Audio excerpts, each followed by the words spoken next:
Bismillahirrahmanirrahim. Assalamualaikum warahmatullahi wabarakatuh. Waalaikumsalam warahmatullahi wabarakatuh, Bu. Ya, Waalaikumsalam, Bu. ya baik anak-anakku sekalian, sebelum kita memulai pelajaran hari ini, silahkan ketua kelas bersiap bersama dengan teman-temannya dan berdoa sesuai dengan keyakinan masing-masing ya. Silahkan. Siap. Sebelum kita memulai pelajaran, marilah kita berdoa menurut agama dan keyakinan kita masing-masing. Doa dimulai. Doa selesai. Baik, anak-anakku sekalian, sebelum pelajaran hari ini kita mulai, Ibu ingin bertanya bagaimana kabarnya semua? Alhamdulillah sehat, baik, Bu. Alhamdulillah. Alhamdulillah baik, Bu. Alhamdulillah ya, semoga Suryaningsi dan Nurul ini senantiasa diberi kesehatan oleh Allah. Apakah anak-anakku sekalian sudah mengisi absen melalui link yang Ibu bagikan? Sudah, Bu. Oke, baik. Selanjutnya untuk memulai pelajaran hari ini, Ibu akan share screen terlebih dahulu ya. Baik, Bu. Baik, ini sudah Ibu share screen ya. Apakah sudah terlihat? Sudah terlihat, Bu. Oke, selanjutnya Ibu akan menjelaskan kompetensi inti dan kompetensi dasar kita pada pembelajaran hari ini. Yang pertama yaitu mengenai kompetensi inti. Di sini terdapat 4 poin, yaitu ada KI1, KI2, KI3, dan KI4. KI1 yaitu berkaitan dengan menghayati dan mengamalkan ajaran agama yang dianutnya. Kemudian KI2 yaitu menghayati dan mengamalkan perilaku jujur, disiplin, tanggung jawab, peduli, gotong royong, dan lain sebagainya. Kemudian KI3 itu mengenai memahami, menerapkan, dan menganalisis pengetahuan faktual, konseptual, prosedural, dan metakognitif berdasarkan rasa ingin tahu tentang ilmu pengetahuan, teknologi, seni, dan seterusnya. Kemudian KI4 yaitu berkaitan dengan mengolah, menalar, dan menyaji dalam ranah konkret dan ranah abstrak terkait dengan pengembangan dari yang dipelajarinya di sekolah secara mandiri dan seterusnya. Di sini anak-anakku bisa melihat dan menyimaknya dengan baik ya. Selanjutnya yaitu berkaitan dengan kompetensi dasar.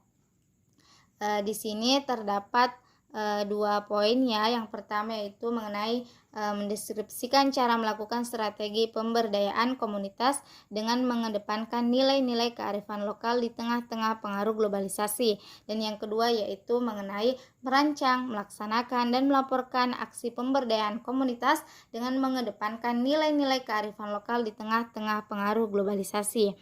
Baik, itulah KI dan KD kita pada pembelajaran hari ini ya. Oke, baik. Selanjutnya Ibu akan menjelaskan mengenai apa yang akan kita pelajari hari ini. Jadi hari ini kita akan mempelajari atau akan memecahkan sebuah masalah berdasarkan suatu studi kasus yang berkaitan dengan materi kita, yaitu pemberdayaan masyarakat. Mungkin anak-anakku sekalian sudah pernah mendengar apa itu pemberdayaan masyarakat. Namun masih belum mengerti dan paham tentang sebenarnya apa yang dimaksud dengan pemberdayaan masyarakat ini. Oleh karena itu, Ibu akan menjelaskannya dengan lugas agar anak-anakku semua bisa mengerti ya. Jadi, pemberdayaan masyarakat itu adalah suatu proses atau upaya membangun dari inisiatif masyarakat sendiri dalam suatu kegiatan sosial agar mereka semua itu bisa bangkit dari kondisi mereka itu sendiri. Kemudian di sini Ibu juga telah menyiapkan beberapa atau poin-poin penting dari materi mengenai pemberdayaan masyarakat ini melalui PPT yang Ibu tampilkan ya. Oke, di sini ada materi mengenai partisipasi masyarakat dalam pemberdayaan, di mana partisipasi dan pemberdayaan merupakan strategi yang sangat potensial dalam rangka meningkatkan ekonomi, sosial, dan transformasi budaya. Proses ini pada akhirnya akan dapat menciptakan pembangunan yang lebih berpusat pada rakyat atau people center. Kemudian kita beralih ke materi selanjutnya ya, yaitu mengenai faktor-faktor yang mempengaruhi partisipasi. Di sini ada 5. Yang pertama yaitu ada kepercayaan diri suatu masyarakat, kemudian yang kedua ada solidaritas dan integritas sosial masyarakat, yang ketiga itu ada tanggung jawab sosial dan komitmen masyarakat, yang keempat ada musyawarah untuk mufakat dalam pengambilan keputusan, dan yang kelima yaitu ada organisasi dengan keputusan yang rasional, dan seterusnya. Kemudian kita beralih ke pembahasan selanjutnya, itu mengenai bentuk-bentuk apa saja dan jenis-jenis apa saja dari partisipasi masyarakat ini. Jadi di sini ada beberapa bentuk dan jenisnya ya, ada partisipasi uang, harta benda, tenaga, sosial, dan lain sebagainya, di mana anak-anakku semua bisa melihatnya dan menyimaknya dengan baik. Ibu akan menjelaskan apa kaitan antara materi ini dan manfaat yang akan kita dapatkan ketika kita mempelajari dan memahami materi ini dengan baik. Jadi ketika anak-anakku sekalian mampu untuk mengerti tentang pemberdayaan masyarakat ini, maka anak-anakku sekalian mampu untuk memahami bagaimana sebenarnya program-program yang telah dijalankan oleh pemerintah dalam pemberdayaan masyarakat, dan apa bentuk partisipasi terbaik yang bisa diberikan oleh anak-anakku sekalian di usia seperti ini dalam pemberdayaan masyarakat ini. Oleh karena itu, untuk memahami lebih dalam tentang pemberdayaan masyarakat, Ibu sudah menampilkan suatu studi kasus yang bisa anak-anakku sekalian lihat melalui penayangan PowerPoint Ibu ya. Dan di sini studi kasusnya itu mengenai pemberdayaan melalui penanggulangan kaki gajah.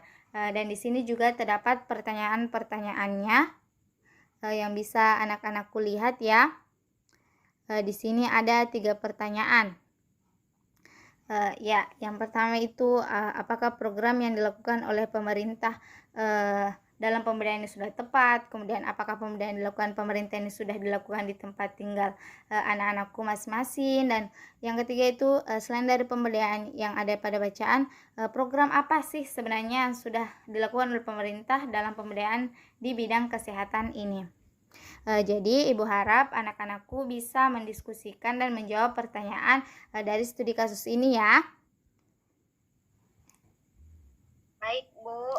Ya, untuk itu Ibu akan membagi anak-anakku sekalian ke dalam kelompok ya. Silahkan Suryaningsi dan Nurul untuk berhitung. Mungkin dimulai dari Suryaningsi ya. 1, 2. Ya, baik. Jadi untuk Suryaningsi dan Nurul Widya Mulia, anandaku sekalian, kalian berada pada satu kelompok yang sama ya. Jadi untuk mendiskusikannya silahkan untuk membuat grup WhatsApp dan masukkan juga Ibu ke dalam grup WhatsApp tersebut agar dapat memantau anak-anakku sekalian.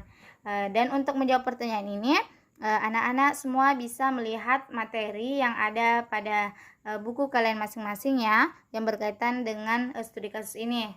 Dan silahkan kerjakan pada sebaik karena waktu diskusi sudah habis sesuai dengan yang Ibu berikan sebanyak 20 menit. Jadi sekarang Ibu harap ada satu perwakilan dari kelompok Suryaningsi dan Nurul ya untuk mempresentasikan hasil diskusinya. Jadi siapa yang akan melakukan presentase? Saya, Bu. Oh iya, Suryaningsi ya. Silahkan. Ya, terima kasih atas kesempatan yang telah diberikan. Perkenalkan, nama saya Suryaningsi, perwakilan dari kelompok 1 akan membacakan hasil diskusi dari kelompok kami. Nomor 1, ya, program tersebut sudah tepat karena dengan melakukannya, masyarakat Indonesia dapat terhindar dari penyakit kaki gajah melalui obat pencegah yang diberikan.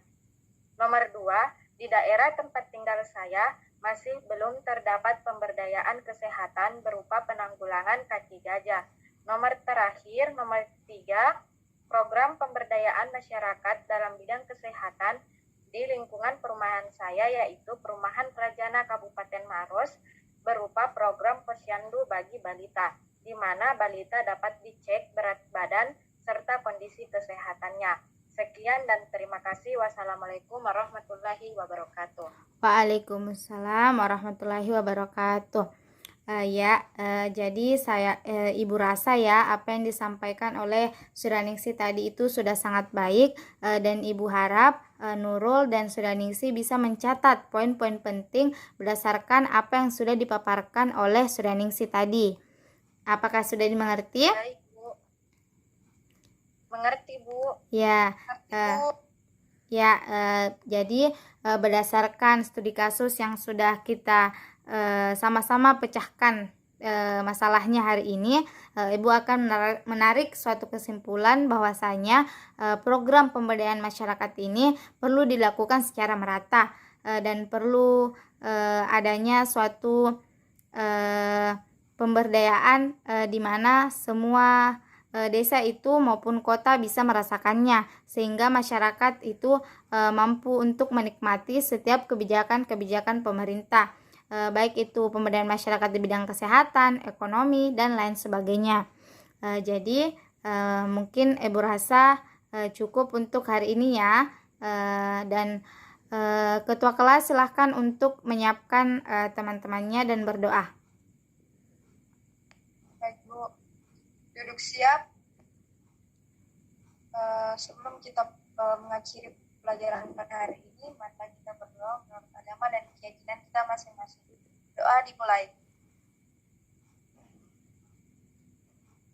Doa selesai.